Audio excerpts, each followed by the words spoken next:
In the afternoon, Zhang Qimo was still fast at work in her office, seriously processing the documents for the King of the World project. After receiving a text message, Lin Yin notified Qimo that he would take his leave before going down the elevator. When he arrived at the entrance of the Precious Cauldron Tower, a black Bentley was already waiting for him on the other side of the road. Half an hour later, Qingyun Hotel, 26th floor. Under the lead of an old butler, Lin Yin walked into the grandiose office. In the midst of the office, Hetu sat alone on a rather large chair with an indifferent expression, which befitted the dignified appearance of a man of his superior status. Lin Yin pulled open a chair and sat down before speaking lightly. "Aren't you very confident that I would come and beg you? Why did you take the initiative to look for me? Are you getting impatient?" Hetu replied with a calm expression. "It looks like you really won't be going back to the Qi family no matter what. Didn't I already tell you? I had already made the decision to cut all ties with the Qi family after that day," Lin Yin said indifferently.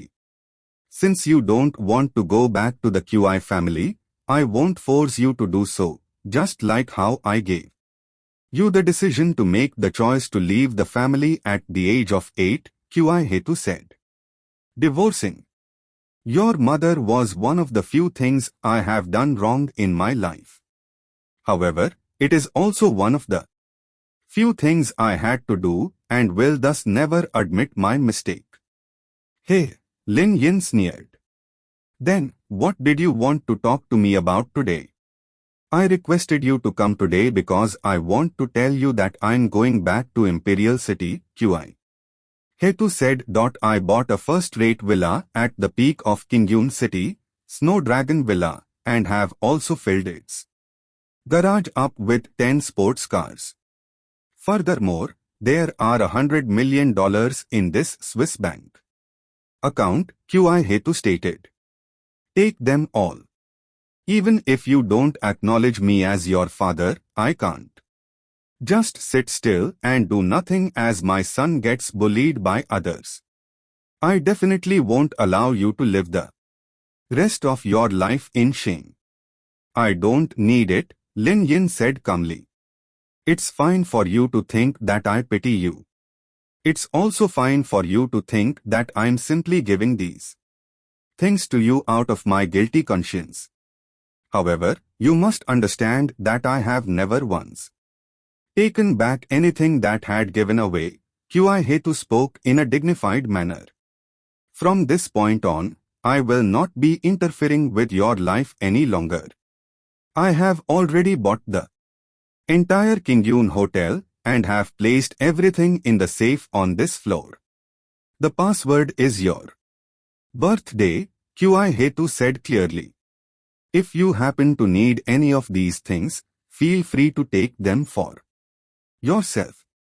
If you are still angry at me, you may throw them all away or ignore them. In short, you may do whatever you want with these things."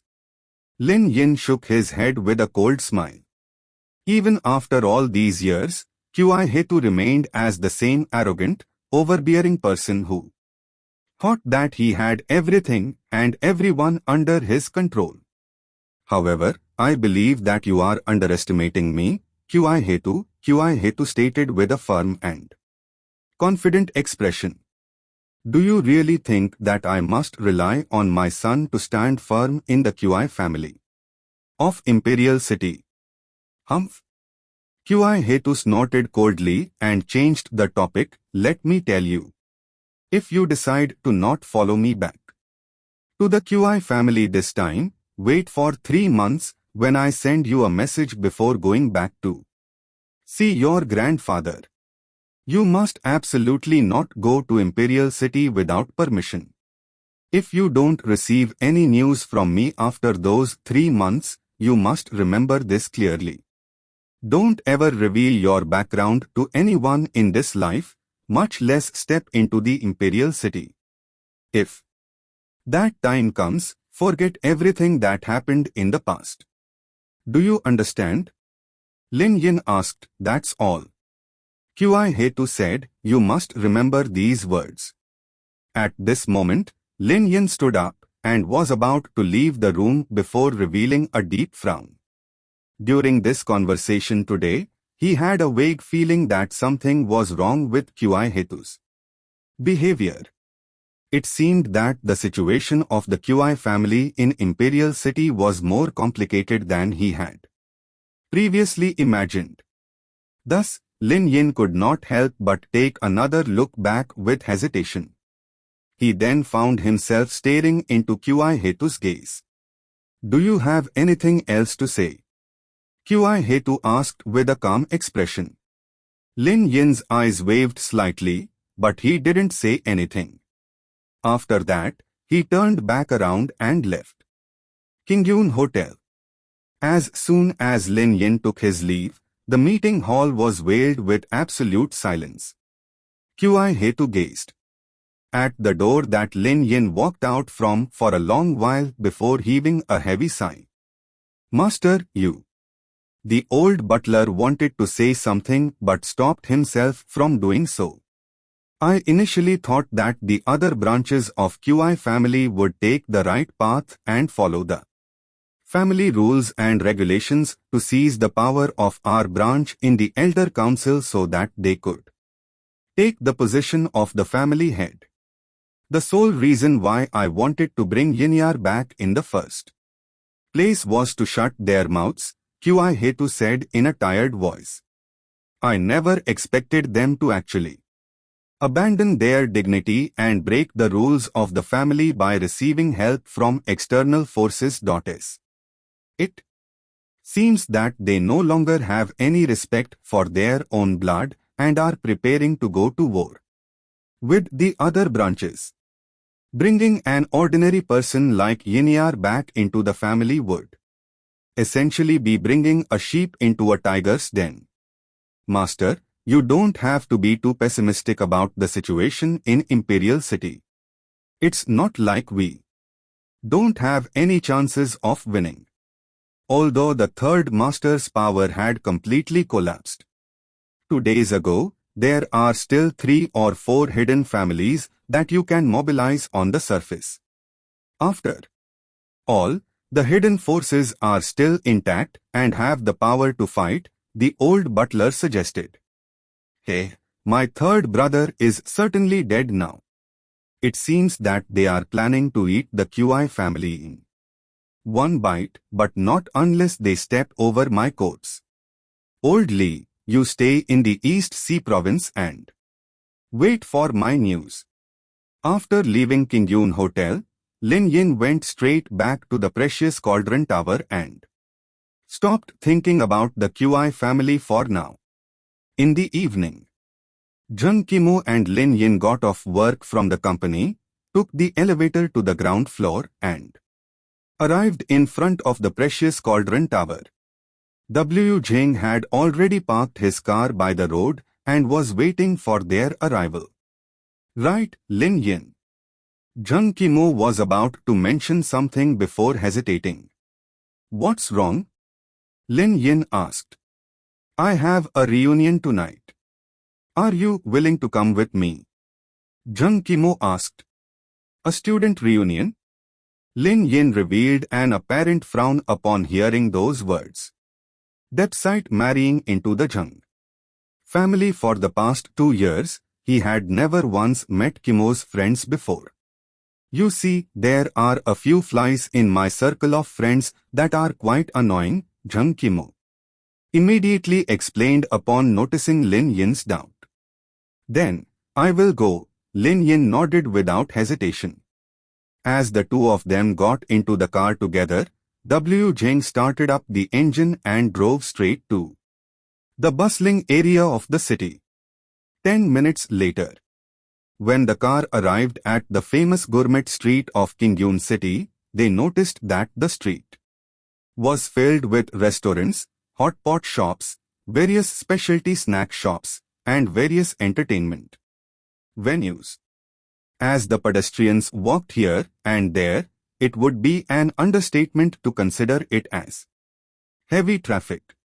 Aside from that, the entire street was illuminated by the vivid neon lights hung around the buildings.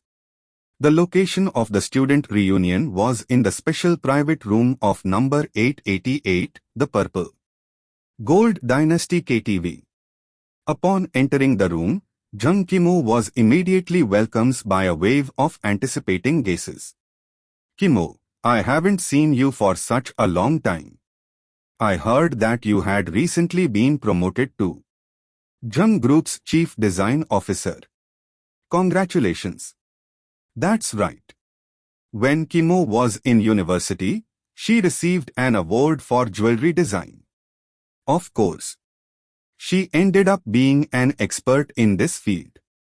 A few of the young and beautiful girls stood up to welcome her as they said with smiles on their faces, "Oh right, Qimo, who is this person beside you?" A man in a dark purple suit asked suspiciously as he stared at Lin Yin with an unfriendly gaze.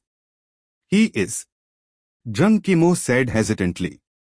"He is Qimo's assistant director, Assistant Lin," a girl with a ponytail who was dressed in a fashionable attire rushed over to answer Zhang Qimo's question with a bright smile on her face.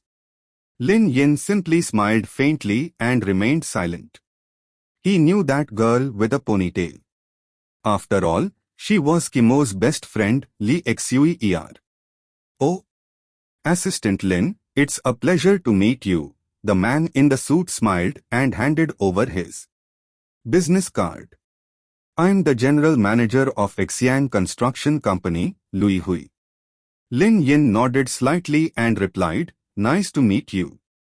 Qimo, you are so amazing. For your company even decided to assign you an assistant," a charming girl in a black dress said with envy.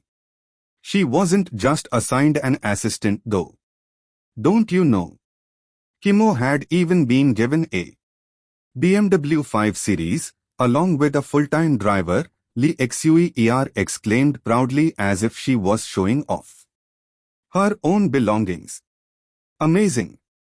She's already so promising at such a young age. Qimo has become such a strong woman." All of the girls present wore envious looks on their faces. "All right, Xuer, be more modest. Everyone is not any worse than me," Zhang Qimo said with a smile, which satisfied her vanity a little. After all, she had never once found herself being revered by everyone around her before. While everyone was chatting, Lin Yin and Zhang Qimo sat down on the sofa. At this time, Li Xuer moved closer to Lin Yin, her expression somewhat unhappy. "Lin Yin, Qimo finally has a chance to hold her head high today, so don't embarrass her," Li Xuer warned. "Don't you dare tell them that you are Qimo's husband. Do you understand?" Lin Yin replied with a simple smile. "Qimo, you too. Why did you decide to bring Lin Yin here? You know that reason why I'm acting this way in front of our classmates, don't you? At this pace, you will end up as the idol of our class." Li Xuer stood beside Zhang Qimo and tried to persuade her. "Don't let Lin Yin ruin that image of yours." Li Xuer attempted to instigate Zhang Qimo, completely ignoring the fact that Lin Yin was sitting next to her. "All right, Xuer, let's not talk about this at our classmate gathering today," Zhang Qimo said. "Seriously." At this time, one of the girls suggested, "We will also be celebrating Qimo's achievements in today's class reunion. Come, let's all have a toast together. Cheers! Cheers!" The group of people all stood up and toasted with cans of beer. When everyone took their seats, Lui Hui suddenly took out an exquisite small gift box from his pocket and opened it in front of everyone. Inside was a string of sparkling jade necklace was a very dazzling luster.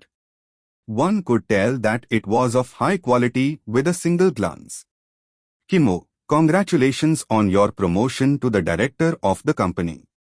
I hope you will be willing to accept this small gift of mine, Lui Hui said after walking in front of Zhang Qimo and handing the gift box over.